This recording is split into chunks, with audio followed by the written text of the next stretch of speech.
യേശുക്രിസ്തുവിന്റെ നാമത്തിൽ ഏവർക്കും സ്നേഹവന്ദനം. ഈ നോമ്പ് ധ്യാനത്തിൽ ദൈവവചനവുമായി നിൽപ്പാൻ ഇടയാക്കിയ ദൈവത്തിന് സ്തോത്രം. നോമ്പിന്റെ 33-ാം ദിവസത്തിലേക്ക് നാം കടന്നിരിക്കുകയാണ്. നോമ്പ് നോവാനുള്ള കാലഘട്ടം മാത്രമല്ല, മറിച്ച് സ്നേഹം സ്വീകരിക്കാനും സ്നേഹം കൊടുക്കുവാനുമുള്ള സ്നേഹത്തിന്റെ കാലഘട്ടം കൂടിയാണ്. ഇന്നത്തെ ധ്യാന വിഷയം അടിപ്പിണരാലുള്ള സൗഖ്യം.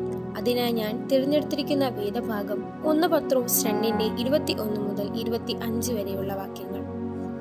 പാപത്തിന് അടിമപ്പെട്ടവരെ സ്വതന്ത്രരാക്കുവാൻ പാപികളുടെ കയ്യിൽ ഏൽപ്പിക്കപ്പെട്ട യേശുവിനെ നാം ഇവിടെ കാണുന്നു. 22-ാം വാക്യം ശ്രദ്ധിക്കുമ്പോൾ അവൻ പാപം ചെയ്തിട്ടില്ല എന്ന് പറയുന്നു. പാപം ചെയ്യാതിരുന്നിട്ടും പാപികളായ നമുക്ക് വേണ്ടി 2 കള്ളന്മാരുടെ നടുവിൽ തന്റെ ജീവനെ ക്രൂശിൽ യാഗമായി തീർത്തു. പച്ചമാംസം ശരീരത്തിൽ നിന്ന് പിഴുതെടുക്കുന്ന വേദനയിൽ പോലും യേശു തന്റെ പിതാവിന്റെ ഇഷ്ടം നിറവേറ്റുവാനാണ് ശ്രമിക്കുന്നത്. യെശയ്യാവ് 53-ാം അധ്യായം ശ്രദ്ധിക്കുമ്പോൾ ഈ സംഭവങ്ങൾ അതിൽ ഉൾപ്പെട്ടിരിക്കുന്നു. യേശുവിന്റെ ജനനത്തിന് മുൻപേ എഴുതപ്പെട്ട പുസ്തകമാണ് യെശയ്യാവ്. വരുവാനിരിക്കുന്ന കാലഘട്ടത്തെക്കുറിച്ച് ജനങ്ങളെ ഓർമ്മിപ്പിക്കുകയാണ് യെശയ്യാവ് തന്റെ ലേഖനത്തിലൂടെ. എന്നാൽ അതുതന്നെയാണ് തുടർന്ന് സംഭവിക്കുന്നത്. പാപികളായ നമുക്ക് വേണ്ടി എല്ലാം സഹിക്കുകയാണ് യേശു.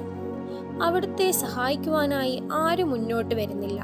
എങ്കിലും അതിലൊരു പരിഭവമോ പരാതിയോ ഇല്ല. തന്റെ പിതാവിന്റെ ഹിതം നിറവേറ്റപ്പെടുവാനായി അറുക്കുവാനുള്ള കുഞ്ഞാടിനെ പോലെ ഊമനായി മിണ്ടാതെയിരുന്നു. എന്നാൽ നമ്മുടെയൊക്കെ ജീവിതത്തിലേക്ക് നമുക്കൊന്ന് തിരിഞ്ഞു നോക്കാം.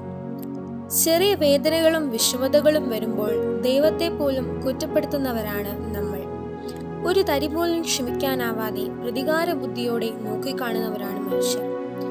ഇതുപോലുള്ള സാഹചര്യങ്ങളിലാണ് യേശുവിന്റെ മാതൃക നമ്മൾ അനുകരിക്കേണ്ടത്. ജീവിതത്തിൽ ഒരു പാപവും ചെയ്തിട്ടില്ലാത്ത യേശുവിന് ഇത്രയും സഹിക്കുവാനും ക്ഷമിക്കുവാനും കഴിയുമെങ്കിൽ ഉറപ്പായും അവിടുത്തെ പാത നമുക്ക് പിന്തുടരുവാനും കഴിയണം. ജീവിതത്തിലെ വിഷമതകളും സഹനങ്ങളും ദൈവിക പദ്ധതിയുടെ ഭാഗമാണെന്ന് ഉറച്ചു വിശ്വസിക്കാനും അത് തുടർന്ന് വരുന്ന സന്തോഷങ്ങൾ നോക്കിക്കാണുവാനും നമുക്ക് കഴിയണം.